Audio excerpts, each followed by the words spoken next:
सो topic को हम बस स्टार्ट करते हैं। हमारे पास जो न्यू टॉपिक है ये हमारे पास है बायो स्टैटिस्टिक्स।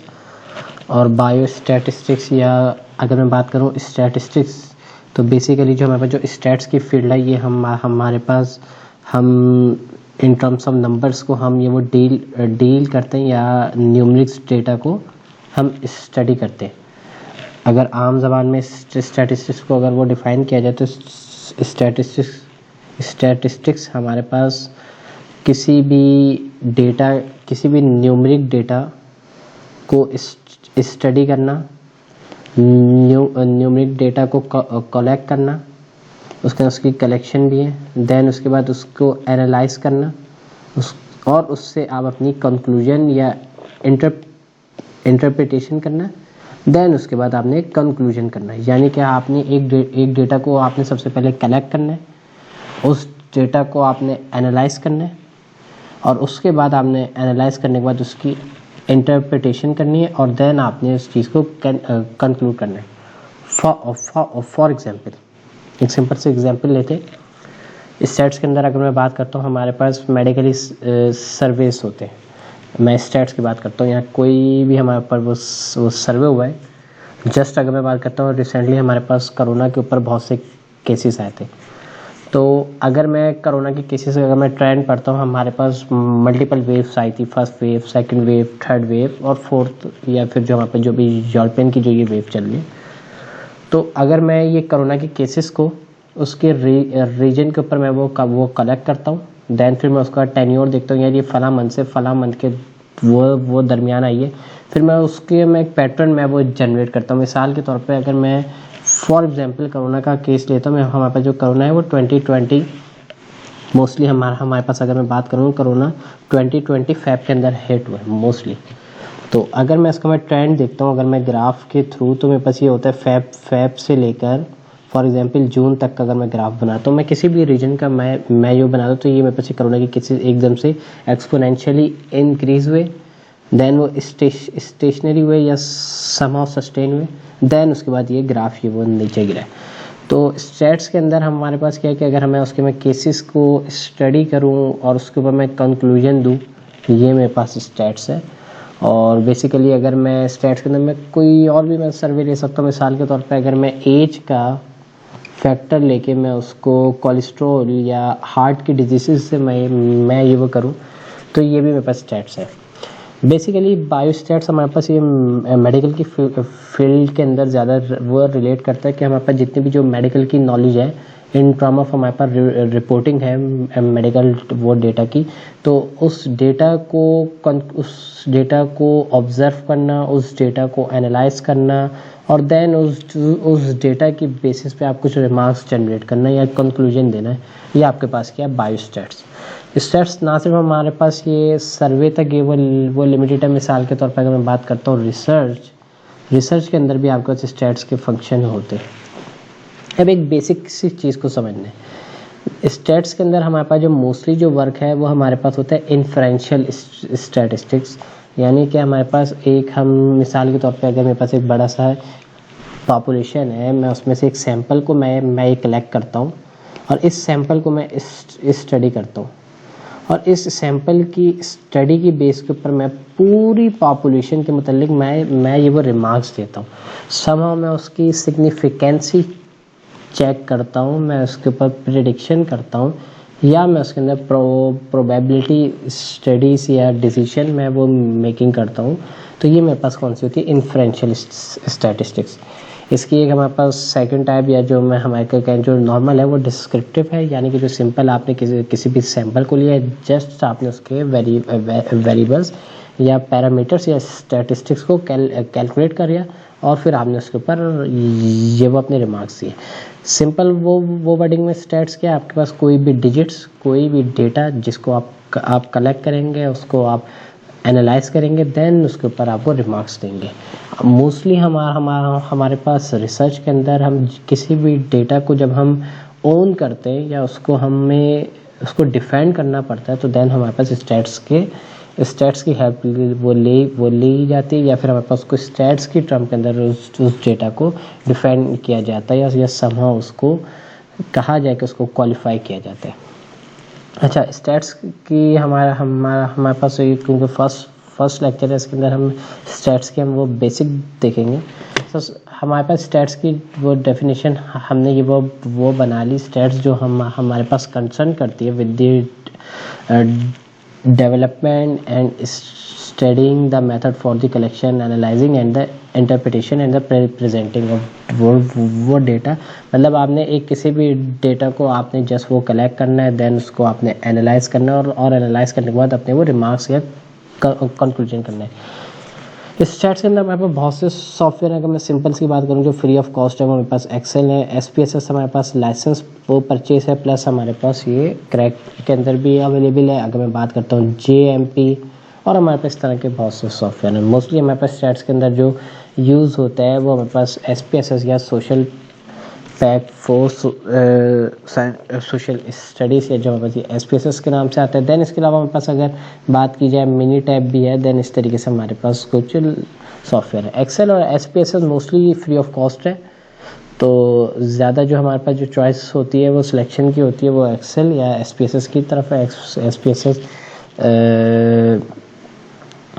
समहाउ 60 to 70% इसका यूज़ है। बट अब हमारे पास JMP और हमारे पास बहुत सी ऑनलाइन सर्वर है, डेटा टैब, इस तरीके से हमारे बहुत से सॉफ्टवेयर हैं, कुछ पोर्टल्स हैं जिसके अंदर हमारे पास स्टैट्स के फंक्शन को कैलकुलेट कर सकते हैं। मोस्टली हमारे पास अगर मैं बात की जाए तो इसको समहाउ अगर रखा जाए तो हम इसके अंदर जो हम वो कवर अप करेंगे, हम बेसिक स्टैट्स देखेंगे एक्सेल और SPSS के अंदर कि हम किस तरीके से हम SPSS के थ्रू हम स्टैट्स अप्लाई कर सकते हैं। तो इससे पहले हमारे पास एक थोड़ा सा हम स्टैट्स का थियोरेटिकल बैकग्राउंड लेंगे।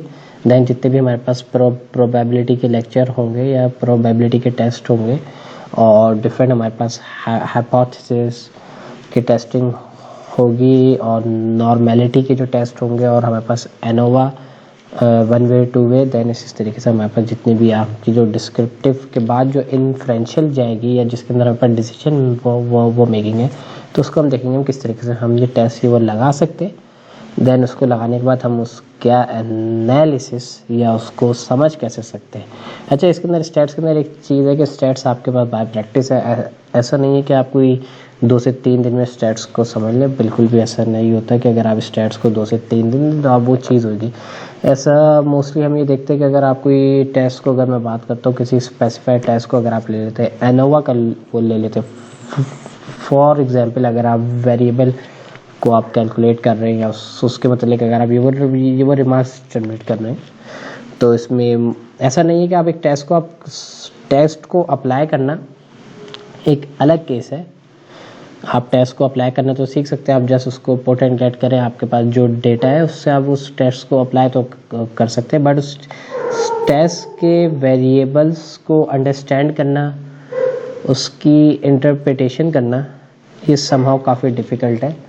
और इंटरप्रिटेशन इसके अंदर ये हरगिज़ नहीं आता कि आप जस्ट उसको ओवरव्यू करके आप उसको कर सकते हैं, नहीं, बहुत ही वो गलत बात है कि इसके अंदर ये कि आपके पास प्रैक्टिस और आपके पास डिफरेंट एनालिसिस के आप अगर वर्क्स आप ट्रायल आप देखें या अगर आप प्रॉब्लम्स आप जितनी उसकी प्रैक्टिस करेंगे, देन आप उसकी इंटरप्रिटेशन को कंपेयर करें।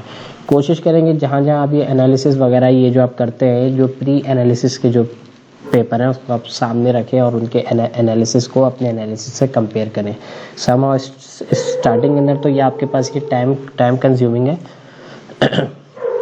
बट अगर आप इसके अंदर थोड़ी सी प्रैक्टिस अगर आप एक डेवलप करेंगे, देन आपके पास ये टाइम का जो फैक्टर है ये काफ़ी मिनिमाइज होता रहेगा। और देन उसके बाद आपके पास एक टाइम ऐसा आएगा कि आप स्टैट्स को बासानी खुद कॉन्फिडेंशियली तौर पे आप इसको बड़े कॉन्फिडेंस से आप ये वो लगा सकेंगे और आप उसको अपने रिज़ल्ट को भी आप क्वालिफाई कर सकेंगे।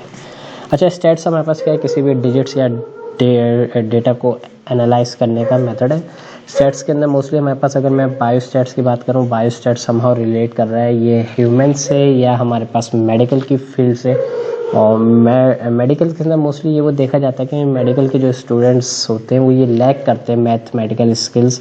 ये अगर बात करें उनकी जो मैथमेटिकल और एनालिटिकल स्किल्स हैं somehow in term of algebra, calculus, integration इस तरीके से बहुत सी अगर मैं डोमेन को अगर मैं करता हूँ जो एनालिटिक बेस है या in term of mathematical expression है, तो वो समहाउ वो लैकिंग करते हैं। तो उस चीज़ को लैकअप करने के लिए उनके पास क्या होता है, या तो किसी भी एक्स या फर्स्ट सेकंड थर्ड के साथ वो कोलैबोरेट कर लेते हैं या उनसे ये वो काम करवा लेते हैं। ये प्रैक्टिस है बट स्टिल लेकिन बेहतर है कि इसके अंदर आपको जैसे इतना हो कि अगर आप इस चीज़ को करते हैं, कहीं भी परफॉर्म करते हैं, तो आपको इसका पैटर्न समझ आ जाए कि यार इसको पैटर्न करने का इसका प्रिंसिपल क्या है और आप इसकी सिलेक्शन कैसे करते हैं। चीज़ों को आप सुपरवाइज तो नहीं कर सकते कि ऐसा कहा जाए कि अगर आप इस फील्ड को जानते नहीं आप उसको सुपरवाइज, बट हाँ आप इसके अंदर हेल्पिंग हैंड कर सकते हैं। और सामने वाले को भी एक होता है कि अगर सामने वाले से अगर आप किसी से काम करवाते हैं XYZ से, तो आप उस काम को एटलीस्ट समझ तो सकेंगे कि हाँ यार ये मेरे हिसाब से, जब उसको समहाउ एक स्केल के अंदर आप उसको जज तो कर सकेंगे। लेकिन उसके ऊपर रिमार्क्स जनरेट करना बगैर नॉलेज के, तो ये काफ़ी होगा। मतलब मिसाल के तौर पे अगर आपको एक चीज़ की बिल्कुल ही नॉलेज नहीं है, आप ज़ीरो के ऊपर हैं, देन आपके पास कुछ नॉलेज है, तो आप उस चीज़ को एटलीस्ट इतना तो आप समझ सकेंगे यार ये हो सकता है कि ये जो काम हुआ है या ये जो काम किया गया है ये आपके हिसाब से ये सही बैठा है या नहीं।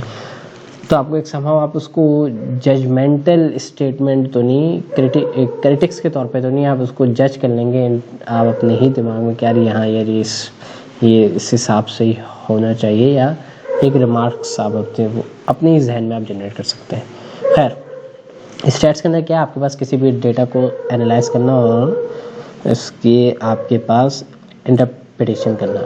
अच्छा एक चीज़ है, हम स्टैट्स हम डेली लाइफ में वो यूज़ करते हैं। स्टैट्स आपके पास क्या होता है कि आपकी जो हाउस होल्डिंग है उसकी आप जो मैनेजमेंट वो करते हैं। मिसाल के तौर पे आपका जो सैलरी की जो वो मैनेजमेंट है कि आप एक सैलरी को मैनेज करके जो चलते हैं 30 दिन के हिसाब से, फॉर एग्जांपल आप रखते हैं कि 30 डेज़ के हिसाब से जो आपकी जो सैलरी है या जो इनकम है आप उसको मैनेज कर रहे होते हैं। तो ये भी आपके पास एक किस्म की स्टैट्स है और आप इससे समाव आप अपने ये इसकी जो बैलेंस है इसको लेवल रखते हैं।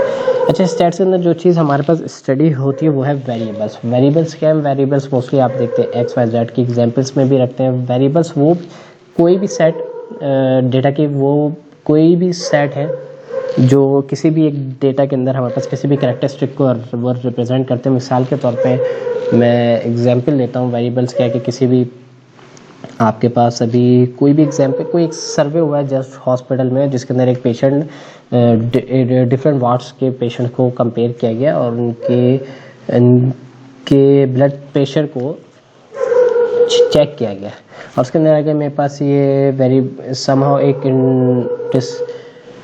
एक कैटेगरी ये वो बना दी गई है कि हमारे पास जो BP के पेशेंट है उसकी जो एज है, मिसाल के तौर पे अगर मैं इसको लेके चलूँ, इन्होंने 40 से 60 ईयर्स और 60 से 70 ईयर्स और 70 प्लस की अलग अलग इन्होंने कैटेगरी बना के उसके BP के लेवल को चेक किया। और BP की रेंज मिसाल के तौर पे इसकी अगर देखी गई है 120 फॉर एग्जांपल 130 और एज ये होगी 132 की, और इसके बाद प्लस माइनस जो भी SD वैल्यू है इसको कंपेयर किया गया। सही है।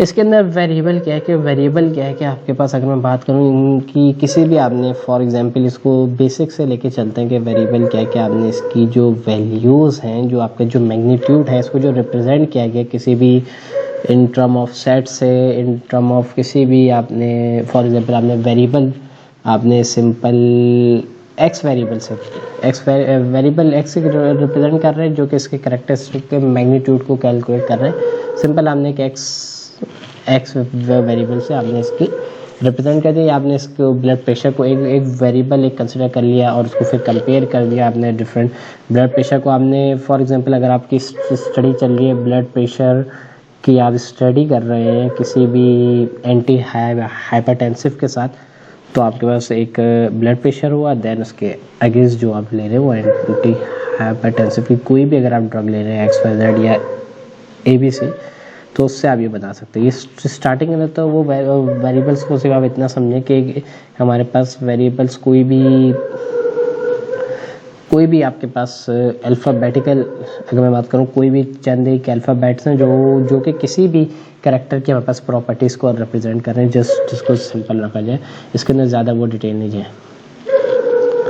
अच्छा, स्टैट्स के अंदर हमारे पास एक चीज़ है रैंडम वेरिएबल के। मिसाल के तौर पे अगर मैं एक डेटा उठाता हूँ रैंडम वेरिएबल समहाउ, अगर आप किसी भी डेटा को अनबायस और बायस, देखें बायस की टर्म आप यूज़ करते हैं फेवरिज्म पे, मतलब आप किसी भी डेटा को अगर आप फेवर कर रहे हैं या समहाउ उसको अपने लिए स्पेसिफाई कर रहे हैं या सिलेक्टिव बना रहे हैं तो वो बायस की टर्म है। आप किसी भी तरीके से आप वो बायसनेस और अनबायस को आप जज कर सकते हैं। लेकिन अगर आपके पास जो डेटा है कि अगर आपके पास एक सिस्टमेटिक डेटा है, उसमें मिसाल के तौर पे आपके पास जो ऑब्जर्वेशन है वो 200 300 प्लस है।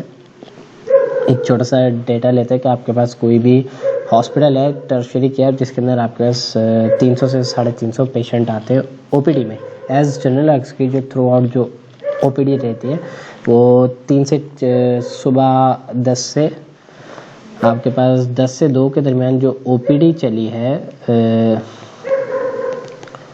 10 से 2 के दरमियान, अच्छे 24 और फॉर्मेटिंग है होती है ये मेडिकल के अंदर, खैर इसको ये ज़्यादा फॉलो नहीं किया जाता। तो इसके अंदर आपके पास जो ओपीडी में फॉर एग्जांपल आपके पास 300 प्लस पेशेंट का आपके पास वो फ्लो रहा। देन इसके अंदर आपने कैसे किया कि आपने इसके अंदर अगर मैं बात करूं कि अगर आपने इसके अंदर आपने रैंडम लिया या आपने देखा यार अगर जो 11 से 11-20 का है आपने वो लिया, आपने एक स्लॉट बना के उसमें से सिलेक्शन की और आपने 10 से 20 के दरमियान में हो सकता है कि 10 पे एक ले लिया, दूसरे इस तरह से ले लिया, तो आपने डिफरेंट इंटरवल पे रैंडमली उसको पिक किया। तो रैंडम वेरिएबल हमारे पास स्टैट्स के अंदर मोस्टली ये चीज़ को कहा जाता है, या स्टैट्स के अंदर अगर आप डेटा को क्वालिफाई या स्टैट्स को अगर आप ट्रू सैंपल कलेक्शन करने जाते हैं, सैंपल क्या होता है कि अगर आपकी जो पॉपुलेशन जैसे 300 आपने कितने पेशेंट चाहिए, आपको 15 चाहिए, तो जो 15 है ये 300 क्या है, ये आपकी पॉपुलेशन है या टोटल इन्वायरमेंट या सिस्टम है। देन आपके पास ये जो 15 है ये आपकी जो डिजायर्ड सबसेट है ये आपके सैंपल है, सही है। अगर आप चाहते हैं कि आपका सैंपल ट्रू रिप्रेजेंटेटिव हो इन टर्म ऑफ या उसमें बायसनेस ना हो, अगर मैं बायसनेस को मैं हटा देता हूँ और मैं आपको चाहते हैं कि आपका जो पॉपुलेशन है उसको पूरी अक्कासी करे उसकी, तो आप क्या करोगे, आपका जो ये प्रोसेस होगा आप चाहेंगे रैंडम सैम्पलिंग। रैंडम सैम्पलिंग में फिर दैन आपके पास क्लस्टर स्ट्रेटिफाइड या सैम्पलिंग की भी डिफरेंट टेक्निक्स है, लेकिन मतलब आप चाहेंगे कि आपके पास जो सैंपल आप पिकअप कर रहे हैं या जो आपके पास सैंपल की स्लॉटिंग कर रहे हैं, जो सिलेक्शन है वो रैंडमली हो ना, आपको इतना पता ना हो इन सेंस में कि आप उसके कैरेक्टर को ना देख के करो यार। अच्छा अगर आपने ओबेसिटी पे करनी है इस स्टडी, आपने सर्वे करना है और अगर आप रैंडम नहीं करते, फॉर एग्जांपल आप टारगेट करते हैं उन अफराद को जो वैसे ही वो कम मोटे हैं या वो सेहतमंद नहीं है इतने, बॉडी शेमिंग को अलग रख के अगर हम इसको मेडिकली देखे जाए कि अगर आपने करनी है ओबेसिटी पे, लेकिन आप चाहते हैं कि यार आपका डेटा इतना ज़्यादा परफेक्ट आए कि आप उसको आप टारगेट ही नहीं करते हो, उस क्राइटेरिया को आप जनरल आप वो सिलेक्ट करते हैं जो स्लिम है, या इसको मैं अगेंस्ट लेता हूँ। आपने टारगेट करना है ओबेसिटी के, आपने फ्रैक्शन को दिखाना है, देन आप जो पेशेंट पिक करते हैं, अगर आप चाहते हैं कि अगर आपके ट्रायल में यार ये इतने पेशेंट की वो ओबेसिटी का है, तो आप डायरेक्ट उन्हीं को चूज़ करते हैं जो आपके पास आपको लगता है फिजिकली यार हाँ ये मेरे लिए कैंडिडेट परफेक्ट है, तो ये बिल्कुल ही गलत है। रैंडम सैम्पलिंग क्या है कि आपके पास वो जो सिलेक्शन का क्राइटेरिया ये इसके अंदर आप डिफरेंट कोडिंग करते हैं अपने सैंपल की या पॉपुलेशन की, आप उसकी कोडिंग कर देंगे, देन उसमें से आप पिकअप करते हैं जिसके वो डिफरेंट वो मेथड्स होते हैं। खैर हम इसको वो देखेंगे आगे जाके। अच्छा, वेरिएशंस जो होती है, वेरिएशंस की अगर मैं बात करूं, वेरिएशंस आपके पास is an inherent characteristic of an experimental observation. Variation somehow आपके पास किसी भी चीज़ के अंदर अगर मैं कहूँ वेरिएशंस, या दूसरे आपने टर्म पढ़ी होगी स्टैंडर्ड डेविएशन, अगर हम स्टैंडर्ड डेविएशन को भी हम थोड़ा सा भी हम अलग रखते हैं। वेरिएशन क्या है कि आपके पास अगर फॉर एग्जांपल आपके पास एग्जांपल है कि आपके 10 से 2 तक एक ओपीडी थी, आपने जो 10 से 11 तक जो पेशेंट है उसको आपने जब स्टडी किया उस स्लॉट को फॉर एग्जांपल, तो उसके अंदर आपके पास क्या आ गई कि ये चीज़ आ गई क्या स्किन का जो एवरेज वेट है वो फॉर एग्जांपल अगर मैं बात करता हूँ, आपके पास एक ओपीडी थी 10 से 2 के दरमियान, ठीक है। उसके अंदर जो टोटल आपके पास जो पॉपुलेशन आई थी 300, आपको सैंपल रिक्वायर्ड है 15 का, फॉर एग्जांपल 15, 20, 30 जो भी हो सकते हैं। वेरिएशन क्या है कि आपने, अगर मैं बॉडी वेट की अगर मैं बात कर रहा हूँ, आपने देखा, आपने इसके अंदर सेट बना दिया यार 10 से 10-50 या इसको 10 से 11, 11 से 12, 12 से 1 और 1 से 2, फॉर एग्जांपल आपने डिफरेंट ये कर।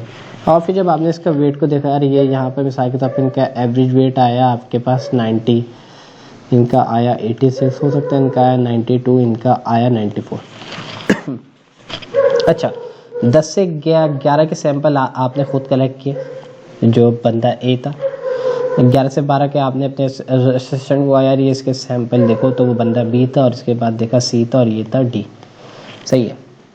अब वेरिएशन हो सकता है कि आपके पास जो सैंपल है उसकी वो वजह से है। देखें, पॉपुलेशन के अंदर आपके पास वेरिएबिलिटी नहीं होती। पॉपुलेशन आपका ट्रू करैक्टरिस्टिक है, वो 300 का, आप अगर उसका मीन निकालेंगे वो वेरिएबल नहीं है।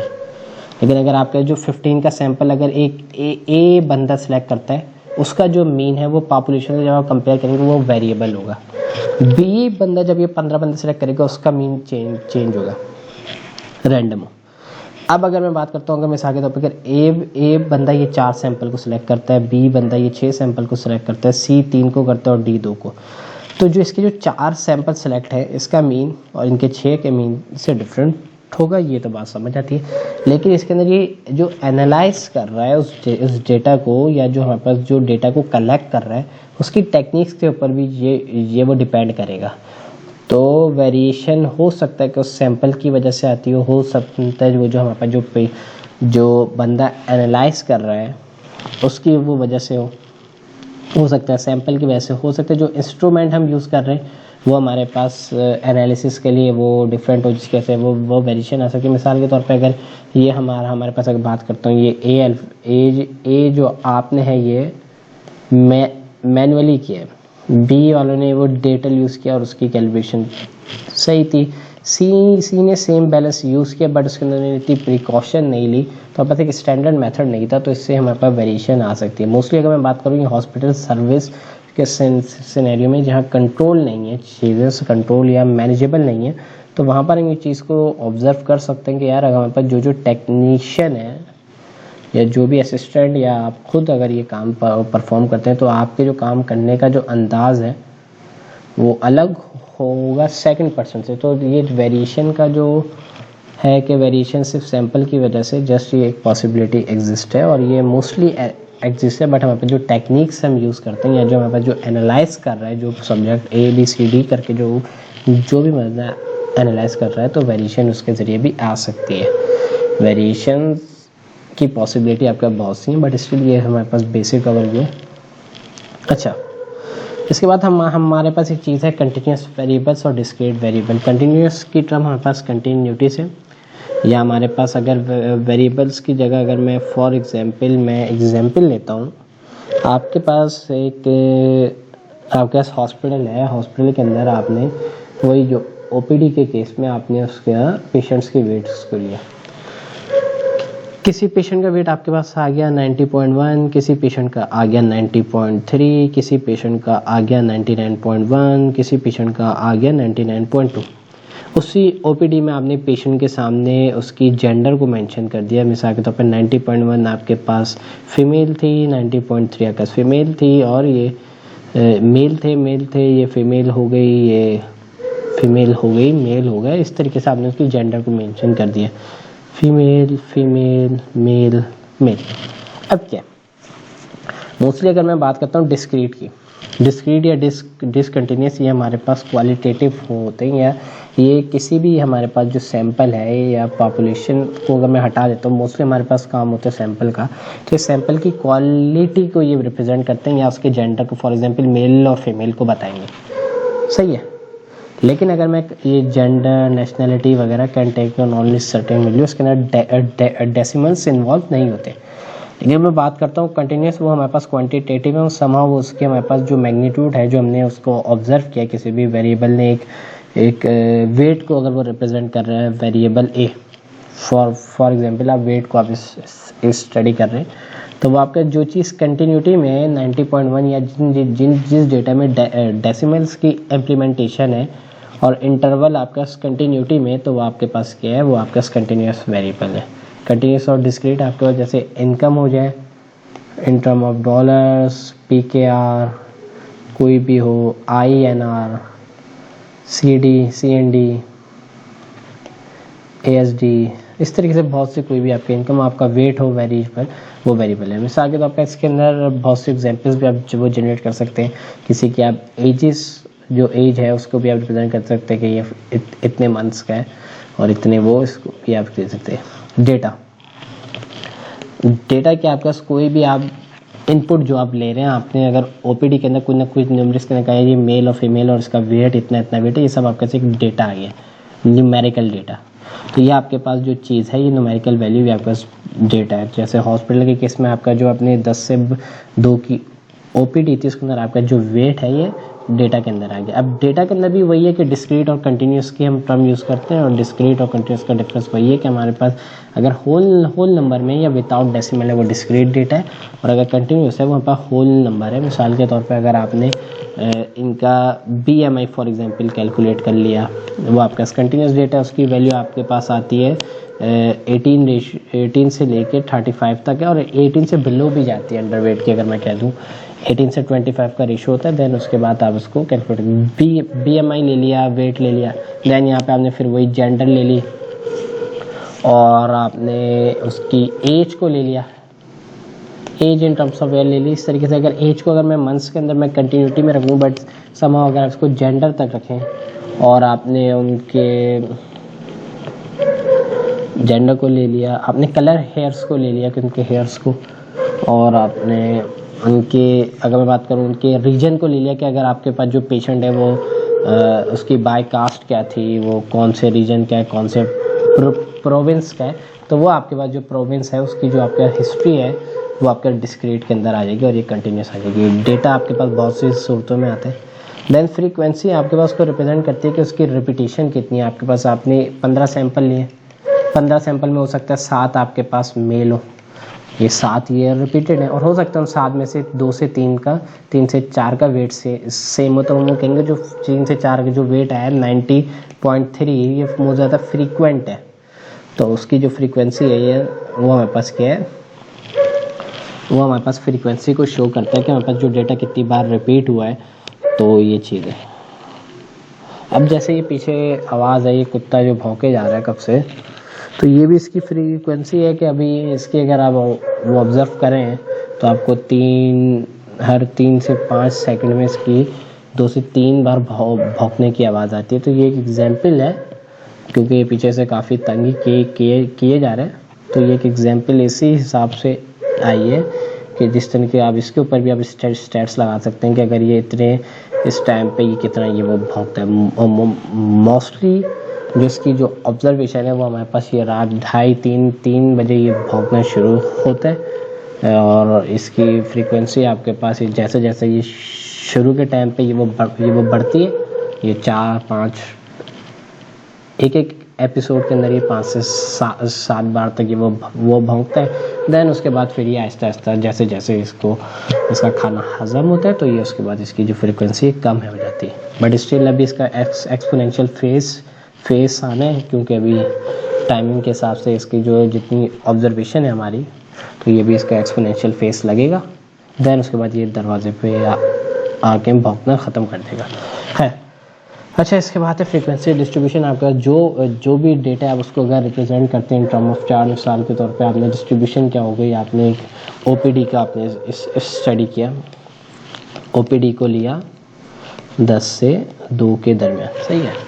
आपने उसके अंदर जो भी सैंपल लिया उसके अंदर आपने डिफरेंट आपने BMI, वेट, जेंडर, और इस तरीके से आपने सब्जेक्ट 1 2 3 और उसके आपने BMI लिख दिया 24.1, इसका वेट आपने लिख दिया, उसके बाद आपने हाइट भी रख ली और जेंडर रख ली। ये आपके पास फीमेल थी, ये मेल था, इसका वेट 90 था, इसका BMI आपके पास आया 26.2, इसका आया 23.1 और इसको 94 और ये भी मेल था। तो इस तरीके से आपने एक चार्ट फॉर्म किया। देखिए चार्ट के जो फ़ायदा होते हैं ना स्टैट्स के अंदर, मोस्टली चार्ट्स और ग्राफ और बहुत ज़्यादा यूज़ होते हैं। तो इसके अंदर एक चीज़ होती है कि आपके पास जो डेटा को विजुलाइज कर देता है, कि आपके पास डेटा की विजुलाइजेशन के ज़रिए आप उस डेटा को काफ़ी अंडरस्टैंड कर सकते हैं। अगर मैं बात करता हूँ आपके पास कोई कॉम्प्लेक्स चार्ट है जिसके अंदर आपके पास अगर सीरियल या सैंपल का साइज़ 500 प्लस है,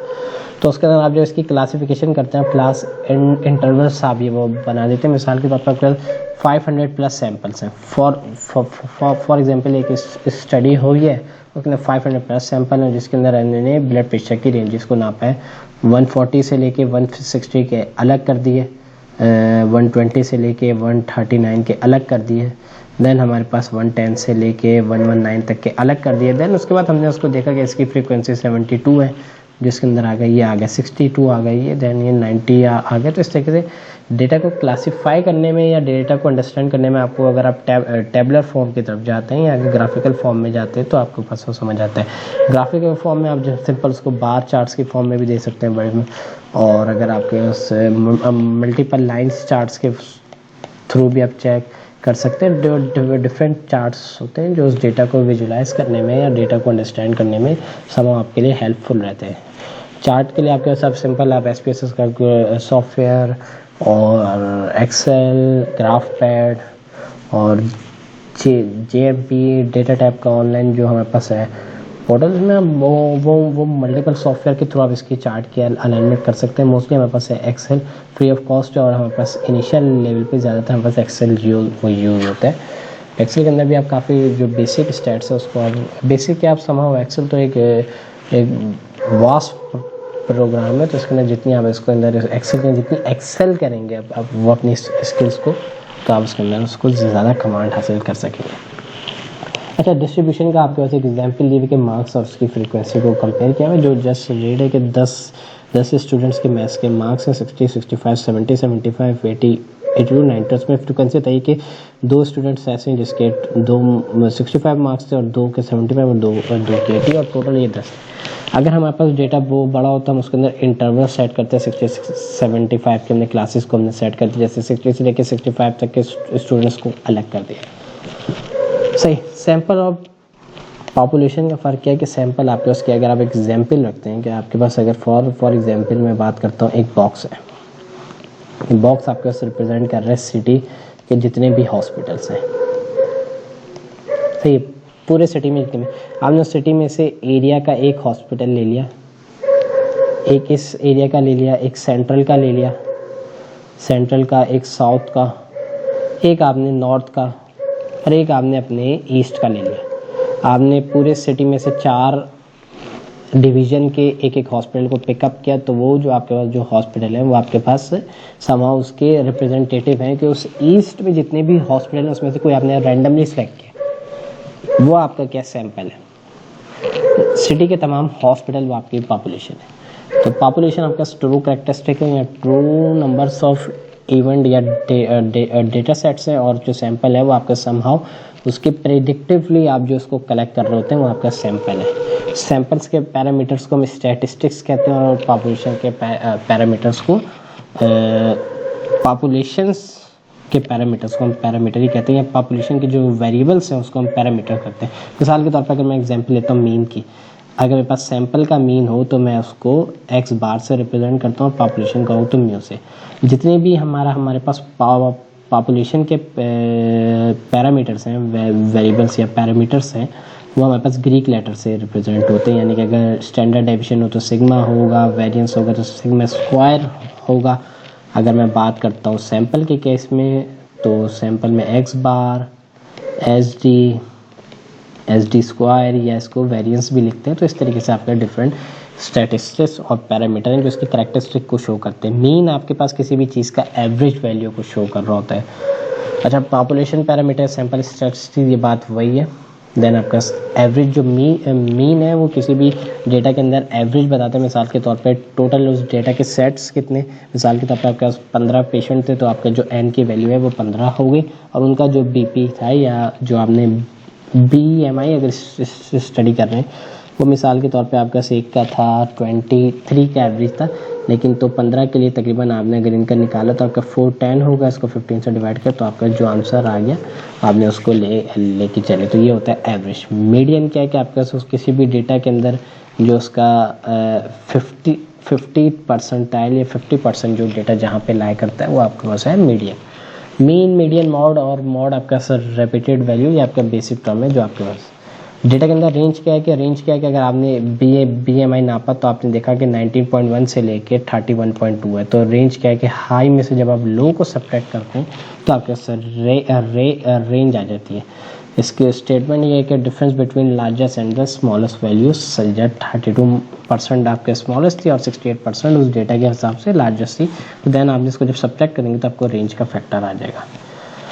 स्टैंडर्ड डेविएशन आपके पास क्या है, किसी भी डेटा के अंदर जो रेंज है, स्टैंडर्ड डेविएशन ये आपके पास उस डेटा की वेरिएशन वो बता रही होती है। जैसे जैसे रेंज बढ़ेगी डेटा के अंदर वेरिएशन बढ़ेगी। मतलब अगर डेटा के जो, अगर मैं सेंट्रल पॉइंट अगर मैं मीन को लेता हूँ तो रेंज क्या है कि वो हमारे को समहाउ शो कर रही होती है कि इसकी रेंज कितनी है। मिसाल के तौर पे फॉर एग्जांपल आपके पास आपने जो वेट आपने देखा आपका 74 से लेकर 113 kg था, इसकी आप रेंज भी निकाल सकते हैं। रेंज कैसे निकालेंगे, 113 माइनस 74, तो आपके पास जो इसके आंसर आएगा अप्रॉक्सीमेट समहाउ 26 और 7 37, ये आपका इसकी आगे रेंज। अब इसका अगर हमने मीन निकाला, हमने 15 पेशेंट जिसमें से लिए थे उसकी रेंज ये थी, तो उसका मीन मेरे पास 92 आया। तो 92 इसका क्या हो गया, मीन हो गया। फॉर एग्जांपल ये सेंटर हो गया मीन फॉर एग्जांपल। और इसका स्टैंडर्ड डेविएशन क्या है हमारे पास 113 और 74। तो ये हमारे पास जो रेंज है ये समहाउ बता रही है कि 92 से कितना ये वेरिएट कर रहा है। सेम स्टैंडर्ड डेविएशन की जो वैल्यू होती है वो हमारे को उसकी वेरिएशन बताती है कि इसके मीन पॉइंट से या इसके एवरेज वैल्यू से हमारे पास डेटा कितना डिफ्लेक्ट करता है या कितना वेरिएट करता है। तो ये सब चीज़ें हमारे पास हमारे को जो बताती है वो हमारे पास है स्टैंडर्ड डेविएशन। और वेरिएंस हमारे पास स्टैंडर्ड डेविएशन का स्क्वायर है, या और हमारे पास जो एक चीज़ है coefficient of variation standard deviation, हम जस्ट इसको सिंपली फाइंड आउट कर सकते हैं। इसका एक फार्मूला है simple, x minus x bar upon n minus 1, x represent करता है उसकी इंडिविजुअल वो मीन को, जो आपके जो 15 पेशेंट है फॉर एग्जांपल 1 2 3 4 5 उन सब का आपके पास उनका एक मीन है।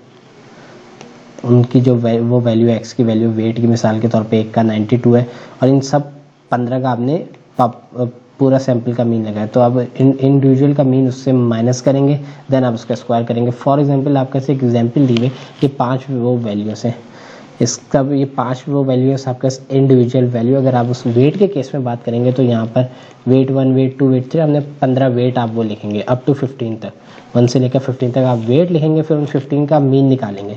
ये 515 इन 5 के अंदर है और टोटल ऑब्जर्वेशन 1 2 3 4 5 से डिवाइड किया तो 103 है। तो वो जो मीन आया उन 15 वेट का, उसमें से आप उसको माइनस करेंगे इंडिविजुअल वैल्यू को, तो आपका सी फैक्टर आ जाएगा वो मीन माइनस एवरेज मीन, या जिसको हम कहें individual value minus average mean. तो इसको आप लेंगे, देन आप इसका स्क्वायर कर देंगे। तो स्टैंडर्ड डेविएशन का जो फॉर्मूला है square summation x minus x naught whole square divided by n minus 1। n अगर 15 है तो n 15 में से माइनस करेंगे 14, जो ऊपर का जो वैल्यू है उसको हम माइनस करके देन आपके पास जो स्क्वायर आएगा उसका रूट करेंगे तो आपका स्टैंडर्ड डेविएशन आ जाएगा। तो इस तरीके से आप स्टैंडर्ड डेविएशन को कैलकुलेट कर सकते हैं। स्टैंडर्ड डेविएशन बहुत ही ईजी है और ये हमारे पास सॉफ्टवेयर के अंदर डायरेक्टली हम उसको फार्मूले के थ्रू कर सकते हैं, हम किसी भी कैलकुलेटर के थ्रू इसको कैलकुलेट कर सकते हैं। इसके बाद हमारे पास है कोफिशिएंट ऑफ वेरिएशन। ये हमारे को बताता है कि आपका जो स्टैंडर्ड डेविएशन है वो उस पॉपुलेशन या सैंपल के मीन से कितने फैक्टर है। मतलब इसका जो बेसिकली अगर हम फार्मूला देखें तो वो क्या बताता है, SD और मीन का रेशियो है। तो अगर कोफिशिएंट ऑफ वेरिएशन जितना ज़्यादा होगा, अगर इसको जितना कम होगा या कितना ज़्यादा होगा, फॉर एग्जांपल आपके पास एक यहाँ पे एग्जांपल है, a group of red average weight 100 ग्राम है और उनका जो स्टैंडर्ड डेविएशन है वेट का वो 10 ग्राम का वो जो एरर या डिफरेंस है।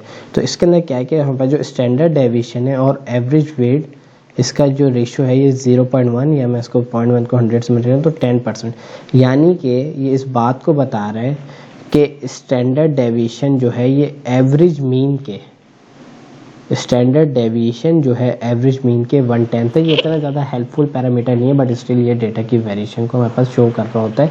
एसडी हमारे पास मीन है जो हमारे को बताता है कि मीन पॉइंट से वेरिएशन कितनी है। इसके अंदर हमने अभी एक और चीज़ है, स्टैंडर्ड डेविएशन हो गया, रेंज हो गया, और हमारे पास पॉपुलेशन के पैरामीटर को देख लिया। मीन मीडियन मोड हमारे पास समहाउ सेम है, एवरेज हमारे पास उसकी समहाउ उसकी एवरेज हो गया, या मीडियन के अंदर जो फिर मीडियन जो है वो 50 परसेंटाइल ऑफ डिस्ट्रीब्यूशन के 50% की वो वैल्यू बताते हैं, या 50% डेटा यहाँ पर है, 50% इसके बाद है।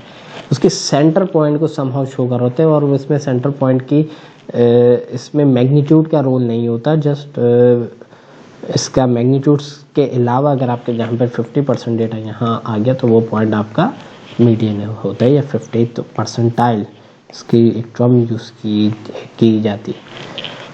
Mode, range, standard deviation, then हमारे पास स्टैंडर्ड एरर भी इसी तरीके से आता है, और रिलेटिव स्टैंडर्ड डेविएशन को हम कोएफिशिएंट ऑफ वेरिएशन कहते हैं। रिलेटिव इन टर्म ऑफ के उसको मीन से कंपेयर किया जाता है। रिलेटिव की टर्म जहाँ कहीं भी यूज़ होती है in comparison to other parameter या अदर फैक्टर, जिसकी यहाँ पर हमारे पास मीन है। अच्छा, इसके बाद हमारे पास है डिस्क्रिप्टिव और इन्फ्रेंशियल स्टैटिस्टिक्स। डिस्क्रिप्टिव स्टैटिस्टिक्स क्या है कि आपने जो 300 पॉपुलेशन के थे उसमें से आपने 15 के पेशेंट लिए, आपने जो 15 पेशेंट को इस स्टडी किया उसके पैरामीटर्स कैलकुलेट किया, वो आपके पास क्या है, डिस्क्रिप्टिव। आपने उन 15 की बेसिस के ऊपर 300 के बारे में कमेंट्स या कंक्लूजन ड्रॉ किया, वो आपके पास क्या, इन्फ्रेंशियल स्टैटिस्टिक्स।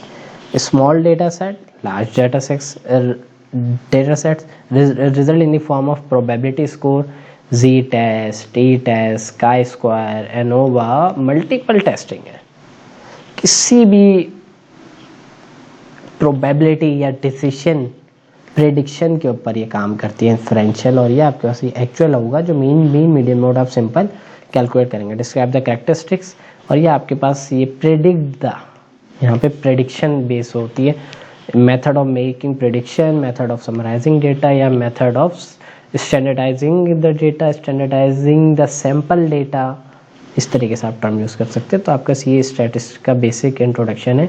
इसके लिए हमारे पास जो बुक हमारे पास यूज़ हुई है वो सैनफोर्ड है, और इसका हमारे पास वो एडिशन है 5, सैनफोर्ड बोल्टन का चैप्टर नंबर 1 है, और उसका एडिशन 5 है। तो हमारे पास ये बेसिक है। इसके बाद हमारे पास जो चैप्टर नंबर 2 है, इसके अंदर हम डिफरेंट डेटा को रिप्रेजेंटेशन या उसकी विजुअलाइजेशन के ऊपर ये वो बात करेंगे कि हम डेटा को हम रिप्रेजेंट कैसे कर सकते हैं, या उसके यहाँ पर जो डिफरेंट चार्ट वगैरह वो यूज़ कौन से होते।